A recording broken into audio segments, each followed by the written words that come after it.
Hi, I'm Karthik. Today is really less about us and more about the phenomenal work that Anirudh has done by way of his two books. We'll be sort of, I guess, dipping into some of that in the course of the talk that he'll give. So for those of you who may not have done your background research on who the speaker for today is, so Anirudh is a historian in the making, I guess. He's a writer and a public intellectual whose work focuses on early medieval South Asia. Any guess on when is early medieval? Anyone? When's early medieval? Early medieval is somewhere between 600 and 900 AD, sort of, right? So 600 through 1800 is that. So that's the period that he's kind of looked at, particularly the Deccan. So that was what his first book, which is Lords of the Deccan, which re-examines the Chalukyas and the political, cultural, and environmental forces that shaped early medieval India. His scholarship is especially interested in how landscapes, irrigation systems, trade routes, and belief systems shaped state transformation and urban growth. And beyond academic history, he is known for making historical ideas accessible, which is exactly what he's going to do today for all of us in taking us through a pictorial sort of view of, I guess, how early civilizations sort of coped with and also shaped the environment around them. And he often draws connections between the past and contemporary questions about climate, resilience, and governance. Over to you, Anirudh, for the next few, I guess, maybe 15, 20 minutes, maybe more. And let's see where it goes from there. Yeah, thank you. So good morning, all of you. Thank you for joining us here on this lovely Saturday morning. I know there could be many other things that you would like to do than listen to somebody go on about early medieval history and which centuries it may or may not have included. As Karthik mentioned, a lot of what I do is try and show how history is and should be relevant, and that applies to, I think, any field of contemporary achievement, whether it's in understanding the sciences or something as straightforward as sustainability. I think that there is a lot that history has to teach us, but not in the way that we might think. Right? Very often we're given, I think, in India, a very romantic notion of how our ancestors and Gurujis had everything sorted out 5 billion years ago, and all we have to do is return to the roots and all of our contemporary problems are going to go away. But I don't really think that that's the lesson that our past teaches us. And to explain why, let me just take you through a few slides I have to put together. So the first image that you should have on your screen is a painting by the American modernist Tom Utrecht. And what Tom does is mostly work about landscapes. He focuses on these visions of North American natural abundance before the arrival of the Europeans, right? So all of his paintings are typically given names in the Ojibwe language, so the Ojibwe being one of the First Nations peoples. And what I find so fascinating about his work is this vision that he gives us of this almost unbelievable abundance where birds and animal species and trees are stretching away as far as the eye can see and beyond.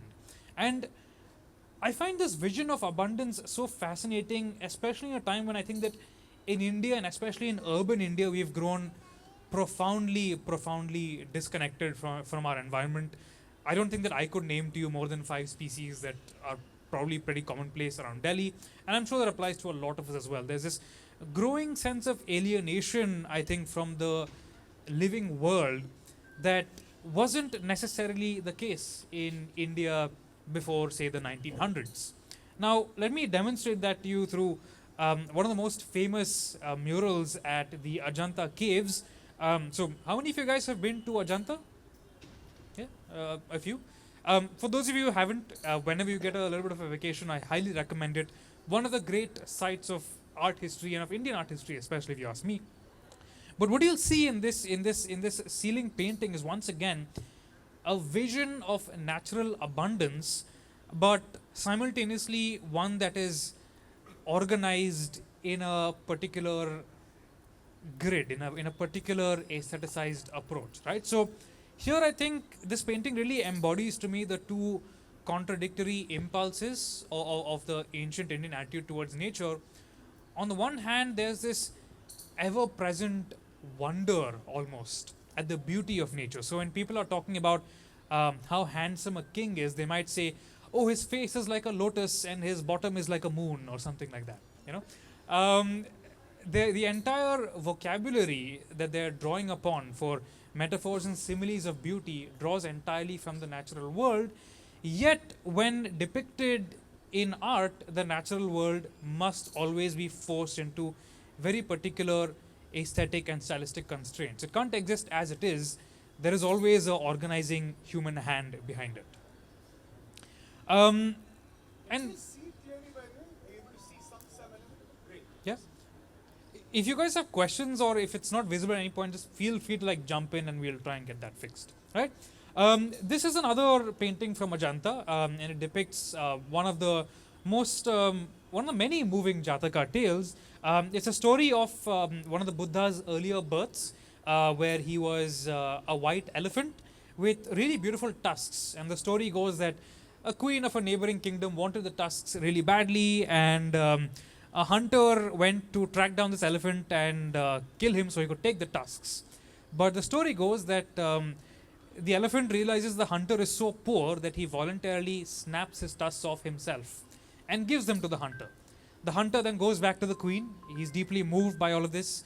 The queen, seeing the tusks, is also moved, and then they request the elephant to come and lecture them on the dharma, which is what you should ask most elephants to do if you happen to come across them. But once again, I would suggest to you that what you're seeing here is not simply a celebration of the beauty of nature, of the wisdom of animals, right? Animals are beautiful and serve a purpose insofar as they conform to a particular human way of thinking about natural and cosmic order. The idea, of course, that India was necessarily a very kind place to birds and animals, very often, all of you would have had to study Ashoka's edicts in school, I'm sure, yeah? All that stuff about how he built highways and he planted mango trees and wells for pilgrims and whatnot, all that stuff. But Ashoka also has this really interesting edict where he talks about a whole bunch of animals being banned from slaughter and consumption. Pretty sustainable, right? Good move for the environment. You guys all agree? Yeah, seeing some nods. Yeah. Well, think about how an edict like this might actually have been received at the ground level, right? So, this is a pre-modern state.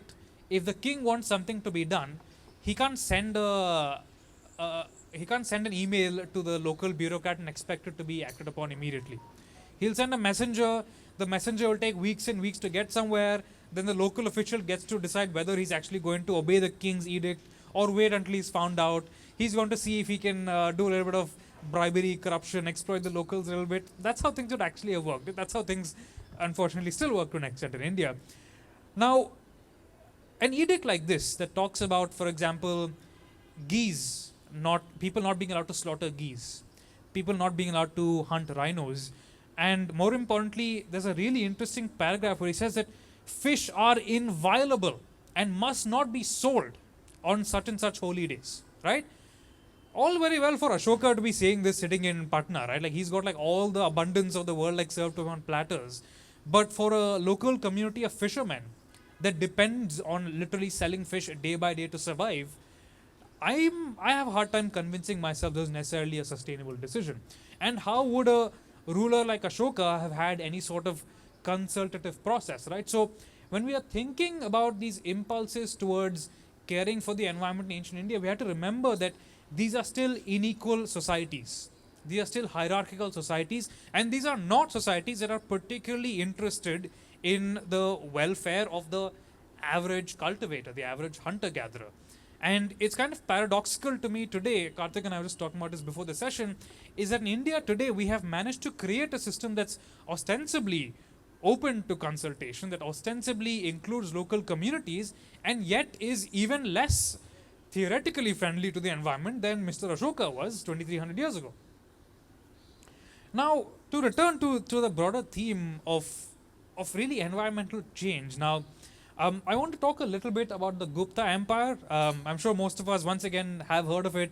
You guys would have heard about it in school, this king who, the golden age, and this guy who's sitting with a veena on his coin and also like doing Ashwamedha, all that cool stuff.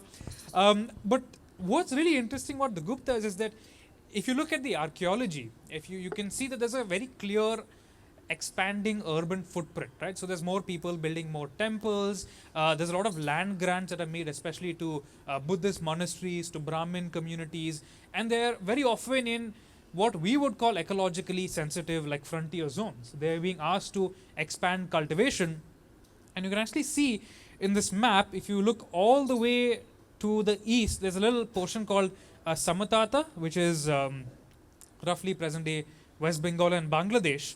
Now, it's really in the 5th century, thanks to the Guptas giving land grants, that this entire alluvial floodplain mangrove region first becomes settled by humans. And the Sundarbans, thanks quite directly to this process of settlement, continue to remain a frontier of human animal conflict all the way up to the present. So, it's not necessarily that being an ancient Indian king and following a particular religious orientation, whether it's Buddhist or Hindu or even Muslim, doesn't necessarily give our ancestors, I think, some more deeper and profound wisdom of how to manage the environment than we could have with modern science. This series of somewhat confusing graphs, let me just break them down for you very simply. Ignore the two ones below, just focus on the one on the top, and you'll see there's a little bit of an oscillating pattern, like almost cyclical, that depicts deviations from the median temperature. And I hope you guys can see on the screen, in the top left corner roughly, there's a little thing that says Roman warm period. Do you see that? Roman warm period? Yellow on the top. Yeah, this little tiny little yellow curve, right? So the Roman warm period refers to a roughly 200-300 year stretch of time when the climate was unseasonably warm. And that's for a whole bunch of different reasons which we don't really need to get into. But the key point I wanted you to take away is the height of the Roman Empire, and also the height of the Roman trade with India, the height of some important early Indian empires like the Kushans, if you've heard of them, all date back to a time when the climate was unseasonably warm, which meant that cultivation could happen at higher and higher altitudes, which meant larger and larger surpluses and more regular harvests coming in, right? But in the late 5th, early 6th century, there was a volcanic eruption in Indonesia which released enormous amounts of ash into the air, which instantly plummeted the most of the Western Hemisphere into what's called the late antique Little Ice Age. Now, all of us have heard of the fall of the Roman Empire. I'm hoping most of us have heard of the fall of the Roman Empire. People aren't speaking Latin in Italy today. Pretty clear example of that. But the fall of the Roman Empire happened around the same time as the fall of the Gupta Empire.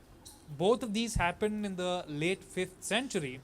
And while archaeologists now are able to connect the fall of the Romans and the migrations of people that followed, the sudden collapse of urban complexity to changing climate, we haven't really done that in India as well.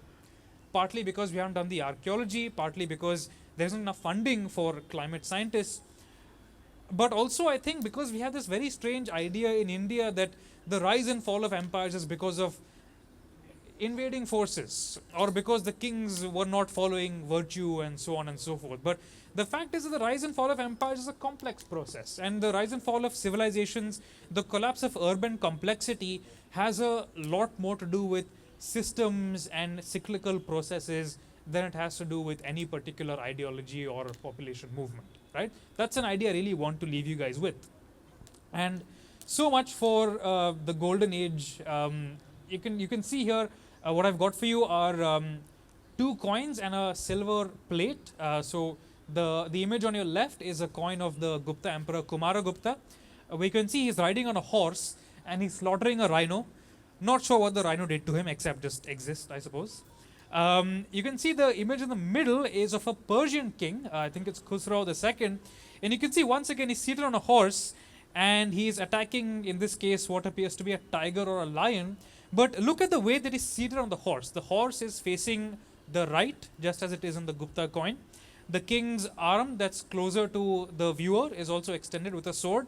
So there's a very clear conversation happening between these two visual cultures. It's a particular idea both in North India and in Iran in the 6th century that the king is not necessarily the protector of nature so much as he is the conqueror of nature, right? And the image that you see on your right is by far the most interesting to me. Have you guys heard of Attila the Hun? Huns, you would have heard of? Huns? Yeah. So Attila is this infamous quote-unquote barbarian who was responsible for the fall of the Western Roman Empire.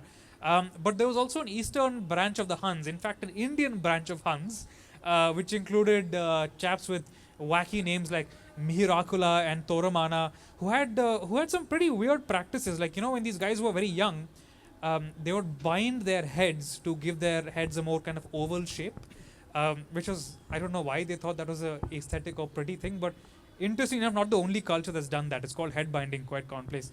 Bit of a tangent. The point is that coin you see on the right, where a king is sitting on his horse, facing towards the right, with an outstretched arm, attacking a tiger or a lion, very clearly a part of this larger visual culture of the Gupta and the Iranian world, is actually a Hun.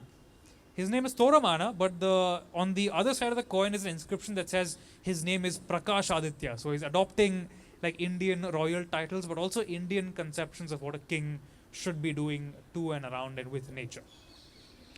More recently, I've been studying the Cholas, the Chola Empire, deep south of India, roughly about 1,000 years ago. They're seeing a little bit of a cultural and political revival today.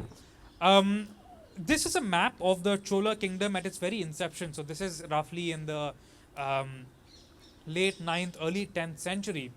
And what you'll see in this map is, rather than depict these kingdoms as interlocking jigsaw puzzles like countries today, I have depicted these kingdoms essentially having a core sphere of influence where the king has a large degree of control, a wider, more diffuse zone where he is ruling through, his sons or his brothers-in-law, that kind of thing, and a much wider and more diffuse like sphere of influence where there's various kinds of shifting alliances with local communities, right?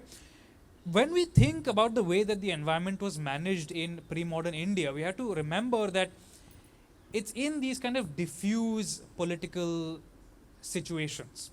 So you do have local villages that have some degree of autonomy, local communities that do have some way of engaging with their environment, but also royal directives arriving from above, which are also changing and channeling and funneling the way the local communities engaging with the natural world around it. Now I just want to give you guys a little bit of a visual indicator of how quickly the Chola Empire grows.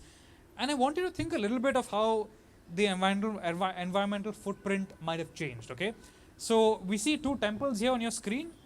And you can see these temples are probably about 3 times as tall as a person. So maybe about 20 feet tall, yeah? Now you guys have heard of, you guys must have seen images of the most famous Chola temple, the Brihadishwara temple at Tanjavur, right? So you guys have seen images? Let me just show to you how much the capacity of the Chola state changed from the late 10th to the early 11th century with one visual. These were when, Anirudh? These two were built when? Late 10th century. Okay. So Yeah. even in that period, there was this massive shift. Yeah. So this is early Chola kingdom, and this is the height of Chola expansion, right? So those two tiny little things on the left, those are the temples that we were just looking at, right? That giant behemoth in the center is the great temple of Rajaraja Chola, the Brihadishwara as it's now known, the Rajarajeshwaram as it was called 1,000 years ago. And you can see off to the right is the Leaning Tower of Pisa, built 300 years after the Brihadishwara temple, still not as tall, right? Now, I've seen a few statues around these days that are that tall and grown in size as well. yeah. Also, I think similarly a metric of how the Indian state's capacity has changed in the last decade. But what I want you to really take away is, now when you look at the empire that constructed this temple, it's not the same as that tiny little kingdom that made those tiny temples, right? But to build a behemoth like this, you need two things. First of all, you need military expansion, which means warfare, which means large populations exerting significant demand on the environment for raw materials, for weapons, for food, to maintain large caravans of troops moving into distant frontiers, which means expanding cultivation. And you will see in this map, the core territory of the Cholas has expanded into a significant proportion of the Kaveri river delta, right? Now, today the Kaveri is a land of agrarian plenty. There's farms everywhere. For those of you who are from Tamil Nadu, for those of you who visited, it's a land of almost, it's almost outrageous how many harvest cycles it can have every single year, just how abundant this land is. But 1,000 years ago, it was a mangrove forest. It was densely forested. It was a land of crocodiles and tigers. But it was because of the impulse of the Cholas to constantly expand the resource base of the state that you see a sustained effort to once again push Brahmins into the frontiers, cut down forests, build tanks. All of these are things that to us are markers of the great environmental sense of classical India. But if anything, this shows to me a clear impulse to tame the environment, to expand the urban footprint. And by the what he built is still around. The Anaikut is still there. Absolutely. And they managed to permanently change the hydrological landscape. To this day, if you go to Tamil Nadu, a lot of the temples that you will see will have at least one layer, like deep in their core, they will have like a 12th century Chola layer dating to the time when the empire was expanding demographically most rapidly. But we also have a bunch of inscriptions from the 12th century that tell us that even though now it's a stable agricultural landscape, in the 12th century it wasn't. Because they were messing with the flow of rivers and they were changing the way that runoff was being collected. There's a number of inscriptions where people talk about being driven into famine.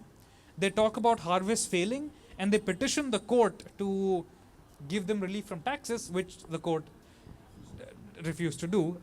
Very much in the modern, very much in the sense of the modern income tax department. Though you guys probably haven't had to worry about that too much yet. Can I just interject for a minute? I realize the sun is a little strong. So if any of you are feeling a little uncomfortable, please feel free to sort of maybe shift to slightly cooler places within, or do as you please. I can understand it can be a little constraining, but yeah, please, yeah. I didn't want anybody fainting on stage there, right? Off stage, please. You don't have to go away entirely, yeah.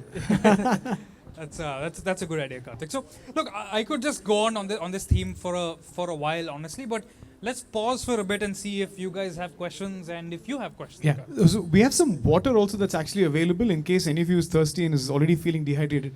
So I don't want to pause the flow right now, Anirudh. So maybe we can move on unless anybody had a question at this stage about what Anirudh has spoken about so far. Yeah, maybe we progress through and we can come to the questions in a little while. Yeah, please. Sure. The final example I want to leave you guys with, and to kind of continue a theme of learning from not just the wisdoms but also the mistakes of the past, is any guesses as to what the hell you're seeing on your screen here? There's this giant system of squares. Any idea? No? So that is the city of Angkor in Cambodia. You may know it as the site of the world's largest Hindu temple, but if you ask me, Angkor also presents a fabulous example of a society that tried but ultimately failed to harness and control its environment, right? So the image you see on the right of your screen is a map of the hydrological landscape of Angkor, where you can see that there's a series of interlocking squares. Now, to the medieval Cambodian mind, these interlocking squares essentially were a microcosm of the organization of the universe. They imagined the universe itself was organized in squares within squares within squares, mandalas within mandalas. So that's how the city is laid out. But as if that wasn't crazy enough, there's actually a enormous network of canals. So if you see the image on your left, you will see some of these canals like reaching all the way up into the mountainscapes of Cambodia itself. And there's in fact a sprawling network of canals that collected water all the way from the mountains, distributed it to holding tanks in the hinterland of the city, and then finally brought it into the main city to participate in the ritual landscape, the agricultural landscape, before releasing it into the oceans. Now, for a while this worked fabulously. In the 12th century, Angkor had a population of 700 to 900,000 people. This is a time when London population would have been about like 40,000, just to give you a sense of the scale of what we're talking about. But this enormously complex landscapes of canals that's organized according to this grand cosmic plan is impossible for the people of Angkor to maintain. So in the 1200s, you begin to see things steadily fall apart. They don't have a water bureaucracy. They don't really have the systems to measure how quickly which canals are being silted up. They aren't able to distribute manpower efficiently enough to maintain the sprawling and irregular system. And by the late 1300s, the most populous city in Asia is beginning to actually get depopulated. And it gets depopulated to the point when the French arrive in the 1900s, Angkor has been completely abandoned. It's in the middle of a jungle, and the French literally have to like cut through swathes of forest to bring it back into the world's memory, right? So this is just to say that you might have the most sophisticated philosophical systems, you might have ad hoc water systems that are capable of delivering enormous amounts of water, but that doesn't necessarily mean that pre-modern people were incapable of creating an unsustainable environmental footprint or of creating systems that were too complex for them to successfully maintain. And I think all of these have lessons for India in that a lot of the ways that we measure and keep an eye on our environment are ad hoc, they're not systematic. Our response mechanisms are very top down and don't necessarily have an extensive consultative process. And I think most importantly, and what to me is most concerning, is this idea that as long as we go back to our roots, all the wisdom is there and we can fix all of our problems. The fact is that pre-modern Indians did not face any environmental crisis that's even comparable to the scale of what we have unleashed. And I think that whatever solutions that we come up with have to be solutions that lean into the cutting edge science and technology, monitoring mechanisms, and consultative procedures that we have today in the 21st century. The solutions of the 21st century are not going to be found in the Gupta period. They're going to be found by us, here and now, today. So, thank you. Awesome. Thank you, Anirudh. You know, having, the Angkor one is hits close home. As I mentioned to you, one of my favorite places to visit. I happen to be living in Southeast Asia, so I went there 3 times over different years to see the scale of that. Right? I mean, I literally couldn't cover the city in 3 visits. Right? There are still temples to be explored. In fact, India has actually helped the renovation of many of the temples because they've brought in civil engineers from India, structural engineers to get through and to see that a city that was thriving and had about almost 1 million people living in it to be decimated by the fact that they couldn't get the water that was needed to feed their agricultural system and to leave it literally to nature's forces to just take over should tell you something about how perhaps all of the spaces that we inhabit today, if we did not have the resources to power it. Imagine Delhi in the summers, if you were not able to get the requisite electricity, what would happen? Right? Can you even imagine sitting through a city like today without, for instance, the shade that trees offer, or maybe some sort of respite from nature's sort of heat? Impossible. So I can imagine that such a situation can easily pan out. And at CEEW, we spent a lot of time thinking about resilience.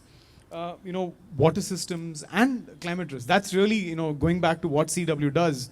We're really trying to explain and change the use, reuse, and misuse of resources, right? And of course, climate change plays a very important part in it. And what history tells us, right, is something that's quite powerful. That some of the problems that we've seen some of these past societies experience are things that are actually happening, and in some sense, we've managed to tame some of these problems. We talked about, for instance, the shortages of grain possibly, right? Today we have expansive systems to maybe, for instance, food grain silage, right? Food Corporation of India at any point in time potentially has up to maybe even a year's worth of food stock, which may not have been the case in the world of then, right? So do you feel that it's a failure of, it's basically extreme climate, Anirudh, that you think did them in? Or was it the sort of the governance approaches that they had in the way that they were sort of interacting with the people? And given that today we live in a democratic society, there may be this guard against what a not so benevolent king might sort of end up doing to you. I mean, do you feel that we can derive some sort of succor from the fact that we have the ability to shape the outcomes that might end up governing us? We do. We absolutely do have a say in our fates, though I think we don't very often act on this idea necessarily. So having a say is not the same as necessarily exercising it. I think that the consistent inability, I think, of civil society to pressure, especially politicians in Delhi, the political leadership of Delhi across the decades, to do anything serious about air quality every winter, I think is a pretty big indicator of I think of how far we really have to go as far as exercising our democratic rights are concerned. But to return to your earlier question about the why did these political systems collapse, right? Because harvest failures were, I think, a regular fixture of pre-modern societies. This did happen. To an extent, they did try to create granaries and that sort of thing. But we have to remember also these are very politically brittle systems, right? In the sense that power ultimately is wielded by those who are powerful enough to wield violence to that purpose, right? So a big migration of Huns, for example, from Central Asia, either you resist and defeat them militarily, or you have to find another way to perhaps vassalize them, integrate them into your system. And I think the Romans and the Guptas offer two diametrically opposite ways of doing this. And the Romans actually try to integrate a lot of these immigrants. So the Goths, for example, they try to settle them. Ultimately, it doesn't work out. The empire collapses because there's too much demographic pressure. The Guptas do have some military confrontations with the Huns, but ultimately what happens is the Huns begin to adopt some elements of Indian culture like we saw, but they ultimately end up creating systems that are like the ones that were there before. So it's not necessarily like the situation for the environment improved. I will say though that paradoxically, I think that the contemporary Indian nation state has a much greater ability to compel its citizens than any pre-modern king did. Because pre-modern societies also had a degree of mobility that was baked into them. We have a lot of cases where we know of weavers guilds or silk merchants who migrated away from one city because the king was too oppressive and found a welcoming home somewhere else. But in India today, those who, while on the one hand it's possible for a certain income level to migrate, I was just telling Karthik earlier, on the drive here, that I don't want to live another winter in Delhi, so maybe I might move to Bangalore. But that's not reasonable for a lot of working class Indians to actually do. And more importantly, I think aside from, even the upper middle class, I think, are no longer insulated from this. But in general, I think that the Indian state especially in the last decade, has become increasingly intolerant of feedback and criticism, and increasingly unaccountable, I think, to environmental stakeholders. And it's grown increasingly willing, I think, to use extrajudicial means to let's say, to put it diplomatically, manage away the criticism rather than necessarily try to tackle problems at scale. And I think, it stems from obviously this desire to sort of control nature in a way that you haven't learned, I guess, from the past, right? We talked about, for instance, the combining, the interlinkage of rivers, for instance. Which clearly, for instance, the Cholas and others have possibly done at a different scale, right? Damming, large rivers in some ways that altered the flows completely. But if you go and actually look at the environmental flows in some of these rivers, for instance, I was at the Betwa River last week, and the flows aren't that large for it to actually sort of then contribute to the to revival of the Ken and to maintain it formally year round. It has its own little environmental stresses, and Orcha, which is basically sitting on the banks of the Betwa, has phenomenal environmental problems on account of how that small little town is basically changed on account of the influx of people that have come from the outside. And at some level, the pollution of the river starts right at that point, despite the absence of industry there. So I think it's important for us to maybe reckon with what history has basically taught us, and going back to the example I was telling you about James Scott, right, and the book Against the Grain. Now today is about grain to dust. And there was this really interesting thesis that he came up with, which says that the cultivation of grains and agriculture in some way disrupted our earlier hunter-gatherer lifestyle. And he actually argues that perhaps it was not as great for human health that they started cultivating things, became more sedentary, became restricted to fewer crops, had lesser diversity in their diets, came into close proximity with animals, which basically unleashed a wave of zoonotic diseases that were earlier not there, because effectively as hunter-gatherers, you would be separated from livestock populations, or when I say livestock, you didn't have livestock, but literally the wild animals are out there. And as a result, the exchange of disease and stuff was very little between humans and them. And that changed the course of human history in a very big way, right? So for us to sort of think that all things that have happened in the past, which we take for granted today as necessarily being a step in the right direction, is something that I think we have to sort of maybe question again. But as you said, we probably can't dial back and say, let's all become hunter-gatherers. Clearly, 8 billion population cannot survive on hunter-gathering. We don't have the area or the resources for it. So given where we are, Anirudh, what would you say is our best bet in sort of learning from how some of these earlier civilizations maybe learned or maybe did not learn about what was basically impending on them? That's a tricky question to answer, because I mean, think about like the end of the Gupta Empire, for example. What can you possibly do if the sun isn't as bright as it was last year? Really, not a lot. Like you can't really clean up volcanic ash like cloaking the sun and messing with harvests, right? Nor can you quarantine away the Black Death, for example, arguably the most devastating pandemic in human history. Now, I think that sometimes we place a little too much pressure on the people of the past. Let me tell you, nobody 1,000 years ago was waking up early in the morning and thinking, let me live my life today in a way that my descendants will follow 1,000 years from now.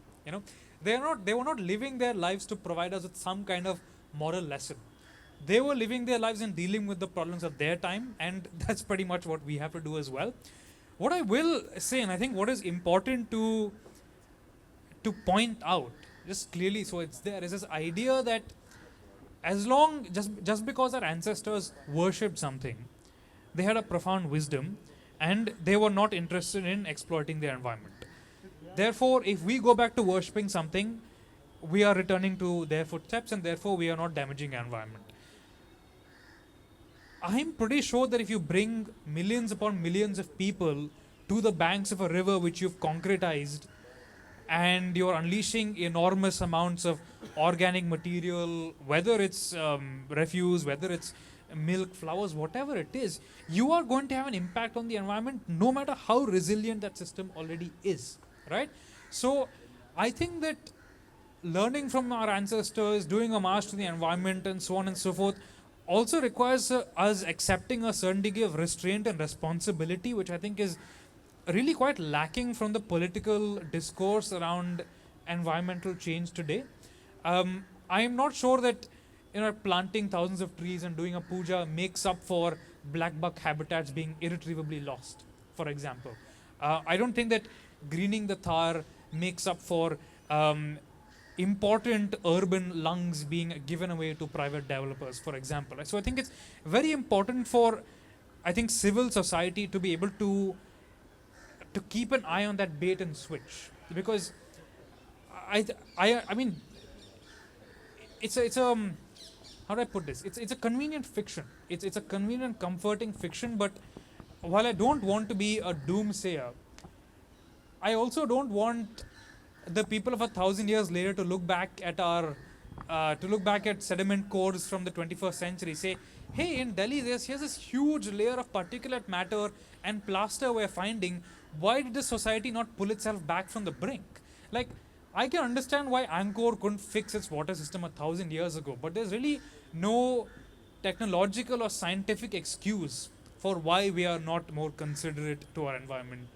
The answers, I think, lie in broader political and social questions, which require difficult and uncomfortable conversations about our past. Yeah, I mean, and I think, as we wind up, next week, for instance, India is hosting the AI Summit, the first ever of its kind. It's happening here in Delhi, and some of us are involved in that. And it's important to think of, this extractive nature of the modern economy, right? So effectively, what you saw the past kings trying to extract by way of more productivity from the land, right, to extract more resources from the peasantry and everything else, mirrors with what is it that's today happening, right? So basically, big data is really what everybody is extracting from you to basically capture your preferences, to be able to manipulate you, to be able to convince you to give it away. And that big data basically requires that we build these massive energy intensive data centers, which is going to change the way we're actually thinking about energy. Believe it or not, some of the stuff that we're seeing in the US today is being driven by this desire to conquer AI for, I guess, well, the benefit, whether it is of just one country or whether it is for the benefit of few corporations, is very much underway. So this drive to basically have more fossil fuel based energy to cater to the insatiable appetite of AI, in some sense mirrors, right, the way we wanted to conquer nature to provide for, at that time, increased revenues, increased grain production and whatnot. So we have to learn from what is it that we think is desirable, trying to understand what will some of these changes actually mean for the way we have, I guess, in some sense, taken for granted our daily lives, right? So all our problems today are revolving around how do we basically feed that hungry beast, especially, for instance, in the electricity system. That's the main thinking. Notwithstanding, of course, the fact that millions of people around the country still don't have access to basic services. So how do we go about shaping our energy system, which is not just the power grid, but it's also about the cities that we live in a way that, as Anirudh said, right, 500 years later, somebody's actually digging up, so to say, remains of what remain of these cities that we live in. What is it that they will find as the reasons that, we've collapsed? I hope it's not the plastic and the pollution, the derelict vehicles that we ended up finding no use for. I hope it'll be something which is we don't have control over. At least that way, we're able to sort of explain away saying, no, this is a complete curveball. But clearly a lot of the things that we're seeing today from, the sun that's beating down on us in early February when it should have been kind of colder, right, than what it today is something that we should be able to do something about. So we'll probably end our conversation here, but, I'm sure maybe some of you out there, folks from the CEEW team, who work on water, our colleague Don, did you have any questions for Anirudh? Burning questions? Great. I see a hand up here. Anyone else who's been patiently sitting through the thing? Can we have a microphone to the gentleman there who's hiding behind in the shade there? You've got to come out in the sun, buddy. Come on. Yeah. Introduce yourself briefly as well. Yeah. Hi, my name is Darsh. I'm basically a student and I mainly work in climate storytelling and things of that sort.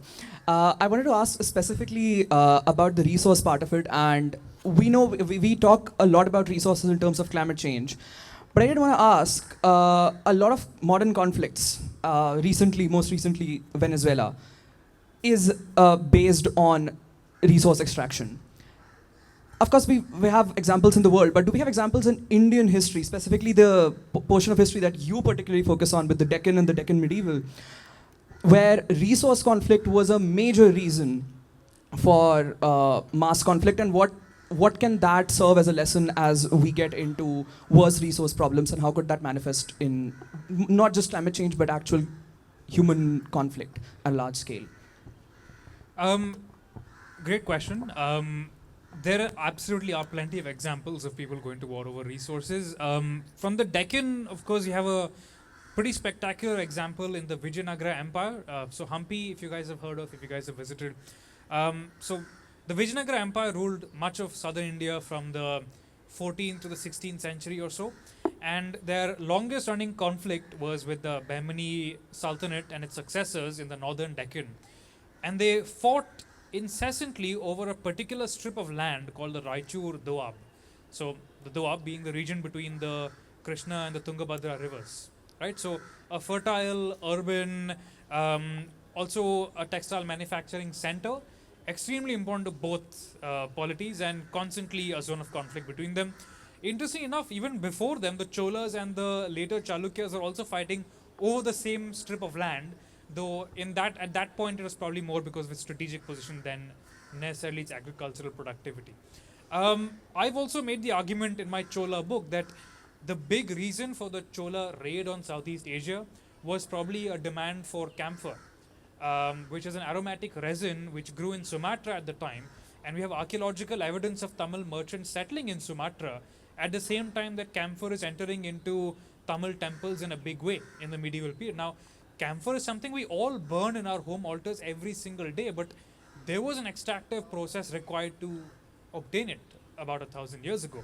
And there's plenty of examples of this sort. Sometimes it's like land itself is a extremely valuable resource. The Mughal expansion to Bengal is another great example of this.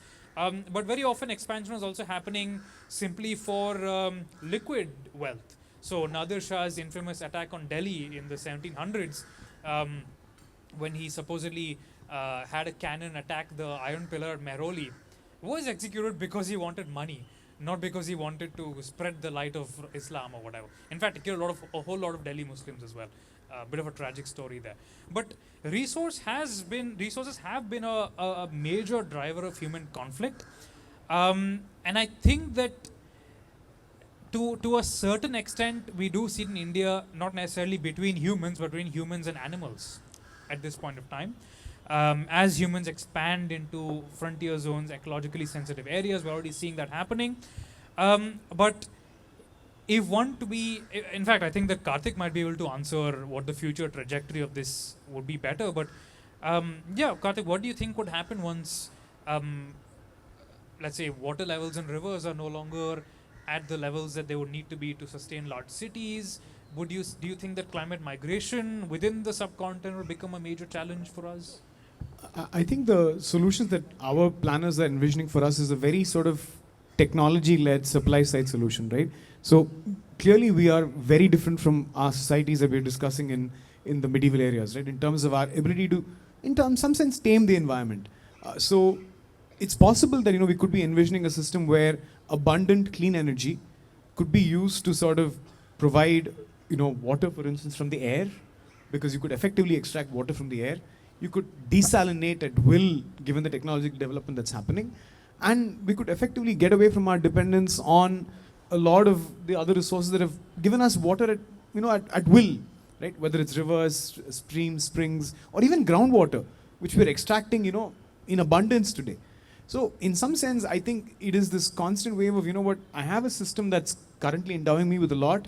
I want more than what I currently, possibly require, because, I'm looking at the scale at which, for instance, the temples grew and our modern ambitions are growing. And to satiate this ambition, I'm basically going to do whatever it takes. And I think that's where innovation plays a very important role. But sometimes I think it's very important for us to also think of, is there a simpler way of solving for our problems that actually keeps us, in sync, not just with the environment, but I guess with populations across the world, and looking at all of them, with a little bit more kindness. And again, that was clearly, in short supply back in the day, right? While we talk today about, empathy and being kind, right? Back then it was survival, it was about expansion, it was about the growth of knowledge. But today, I think sitting in one place, we have a sense of what the rest of the world is experiencing at this moment. Right? Everybody's joys, everybody's sort of tribulations. So I think I think we are in a better position to sort of figure out, is there a better life out there? Yeah. Right? We know what the US is going through despite its advanced economic status, right? We have the challenge that the US is going through. Do we want to sort of really tread the same path? Or, and sort of hope that technology will basically help us overcome the resource shortcomings? Very difficult to answer, right? I mean, and I think that requires all of us as citizens to really engage with our government to shape what is it that we want. Obviously, clearly that's a challenge. For instance, even a place like Iran, which is so, subjugated, is not able to exercise the citizens' ambitions for different reasons. We are in a democracy, much more capable of doing it. So I hope a lot of us will take that away from today's discussion, saying, how is it that you and I can actually shape what is it that we sort of grow out to be as a society? And to maybe just speak to the question, I would urge you to go through or rather hear the Empire podcast. It's just brilliant and gives you examples of some of the crazy reasons, for why things happen, or why things don't happen, and how, for instance, people like, for instance, Robert Clive, right? Dalrymple talks about, how he wasn't actually that big of an imposing figure. How he had his insecurities, and yet he turned out to be sort of like one of the biggest conquerors for the British Empire here. So somebody who was completely unsuited to the task ended up suiciding, by the way, right, as on account of the pressure that was basically, imposed on him when he returned to the UK, right, maybe depression. But clearly, he ended up sort of inflicting, I think, a tragedy in India of massive proportions. And how the monsoons actually played a phenomenal role in the Battle of Plassey in sort of coming out at the wrong time to enable him to sort of overcome the cannons and the guns that the Indian side had, right, the gunfire, and basically, sort of slaughter the 30,000 army with 2,000 army that he had. So clearly, climate also played a role there, right? So I think it's not a linear story that we're talking about here, right? There is a lot of nuance to why certain things happen, but there is solace in technology. But I think we need to figure out how do we harness it in a way that it's actually, as I said, catering to what our long-term goal is, given that we have a much better idea of what to aim for, given what we know about the rest of the world sitting in one place. So that's what I would say. One more question, maybe if we have time, Milan. We have, yeah? Anyone else? I'm not going to push you, Don, but since you're the water guy, I thought you might have something to ask, but no, clearly. We have a question on the back. From the back. Pratiti, yes, please. Hi, good afternoon. So you said in your piece that the solutions to today's problems are to be found with the scientific advances that we have made today and not in the past. And 75% agree on that. But there are certain projects that we are taking, right? Like the example that comes to mind is reviving the tanks in Tamil Nadu, for example. Don't things like that actually help? And I guess the bigger question is there a point in the past which could be set as the benchmark that till here it's like good to maybe go back there, or like certain practices that we could revive and continue going forward, and then also elevate that and leverage the scientific advances to those practices? Like, is there a balance between past and future? Great point, ma'am. And I think you are right. I would not say that, I mean, to be clear, I don't think that there is nothing that we can learn from our past, right? I think that, especially, I think when you look at arid areas and the way that, for example, step wells became integral to population dynamics, especially in Rajasthan, in some parts of Madhya Pradesh as well, these are important lessons to take away, right? But to your point about the Chola period tanks, now, I don't believe that they should be revived simply because they existed, right? Which tanks would particularly suit the hydrological needs of today? Are there techniques we can learn from, or more likely, are there techniques that we can improve? We know that, for example, the Cholas had a very difficult time with constant silting in tanks. Now, that's something that, I mean, you actually have very often when people made a gift to dig out a tank, they'd also make a small lump sum payment and say that the interest from this lump sum has to be used for constant maintenance and to remove the silt, right? Now, that's something we can very easily tackle with modern technology. You can take a idea, a concept, you can infuse it with with a much deeper understanding of how hydrology works, of how ecology works, and also with our much more sophisticated advanced systems planning and systems maintenance, and then create a sustainable system. So it's not necessarily returning to the past so much as learning from the past. And I do think that there are phenomenal insights that we could get even for urban health. I grew up in Hyderabad, for example, and Hyderabad, like many Deccan cities like Bijapur, for example, had drinking water systems that were quite advanced by the standards of the time. We're talking about like drinking water fountains, like public drinking water fountains, and step wells that acted as public spaces, right? And I find that such a beautiful image in a time when the public space has been replaced primarily by malls.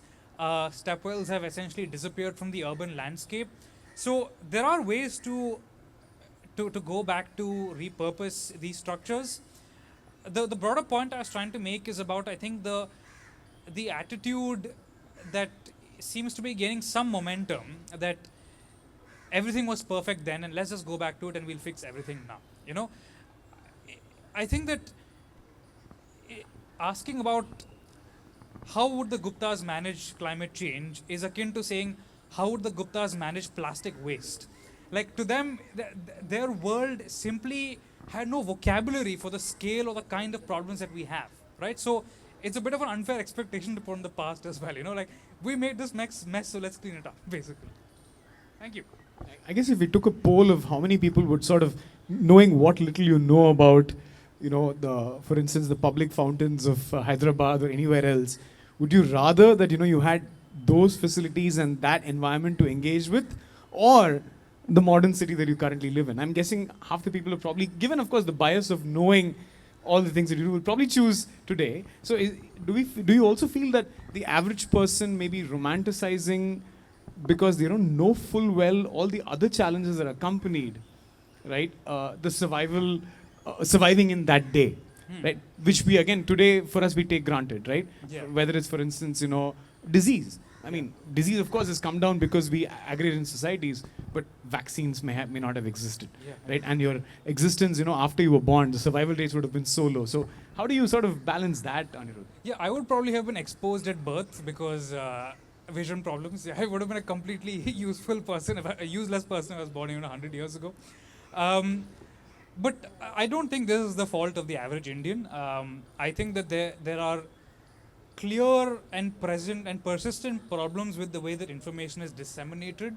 It's partly the way that the political system is arranged. It's partly the oversaturation, this unholy alliance between political consultants and social media CEOs.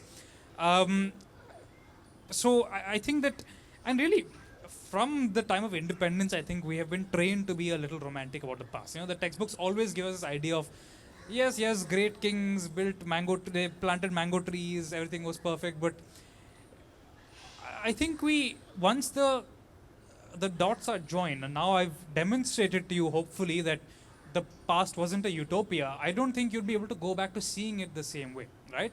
Because the world that we live in, which is amazing, but also has a lot of really profound structural problems, doesn't appear out of the blue. We can't just blame the Brits or the Mughals for this. It's something that goes much, much further back to hierarchies and inequalities that we've kind of like hand-waved over. But once they're pointed out to us, I think it's only once we understand the scale of the problem that we can begin to admit to ourselves that it's going to require a new approach to solve them. And hopefully we've made a little bit of a progress towards that today. So thank you all for being such a great audience and for being so patient sitting out here in the sun. I know. Eventually, I think the sun realized that we were benefiting and it moved. Yeah. So I've been, I guess, bearing the brunt of it as well for the last 20 minutes. But thank you so much, everyone, for being here patiently, sitting through, and I guess getting a dose of vitamin D in this rather bleak winter otherwise. Maybe you will want to go and catch the exhibition inside after. Milan, over to you. Thanks, everyone. A round of applause for our guest today, Anirudh. Thank you, Anirudh. Wonderful exposition today.